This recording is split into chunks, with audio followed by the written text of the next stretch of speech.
to 2006, Dubreuil and Lauzon stand atop the podium winning gold.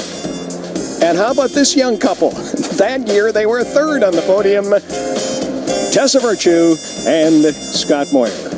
As I say, a tremendous history of figure skating here in the capital and on this Friday afternoon. I'm Brian Williams. Welcome back to TSN's live and continuing coverage of the 2017 Canadian Tire Nationals. Now, we saw both Dubreuil and Lauzon, Virtue and Moir.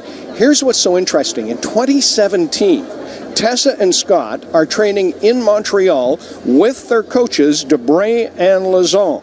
Recently, Rod Black went up to Montreal and had a chance to sit down and speak with both Patrice and Marie-France. Tell us how this all began, this dream of creating this dance school. It started when we had to move to France to train because there wasn't a good place or strong enough school in Canada that could train us.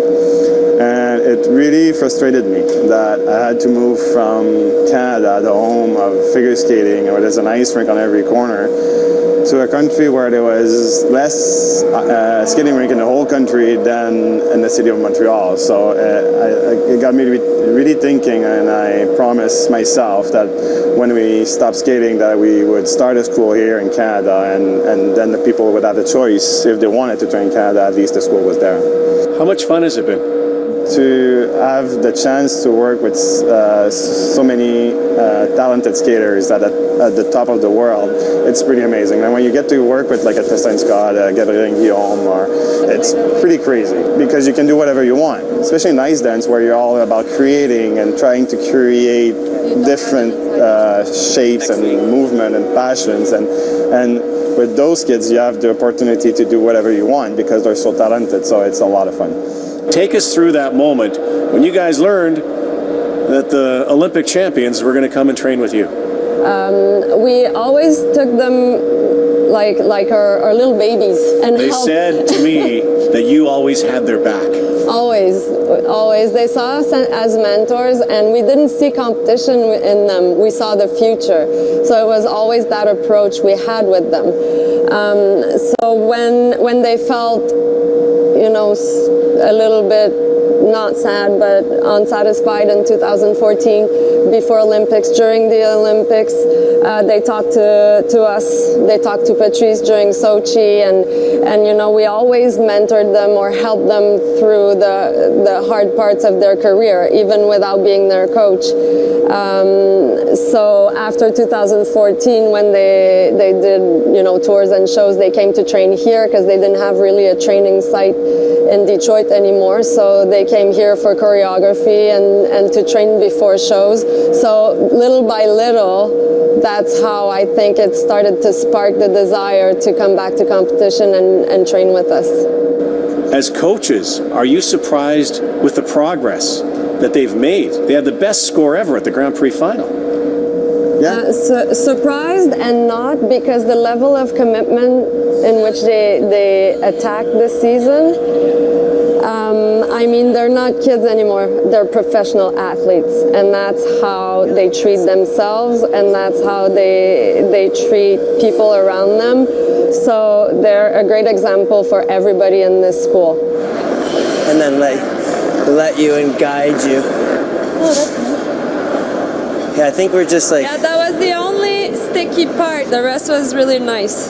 They told us that they love it here because of the environment, but also because how honest you are and have been with them.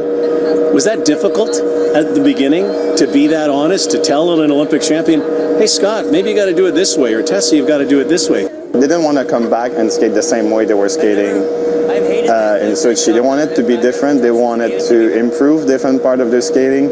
So then I didn't feel shy to tell them, like if you want to be different, you need to do that better, that in that section. So they were very open about it. How crazy is your life? Like, you're here in this life? one rink. What life? You're here in this rink.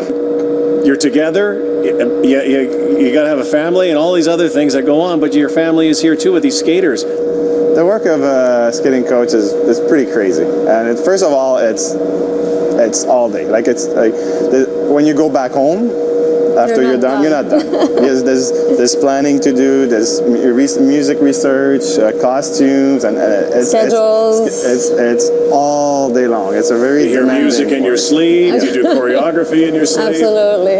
It's very demanding, and then you have to travel. Like we're lucky enough that we have other coaches with us, so I don't have to be on the road all the time because I do most of the travel.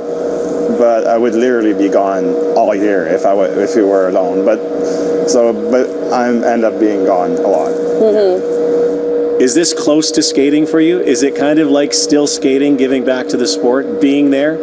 When I was skating, it was all about me. It was all about me and her.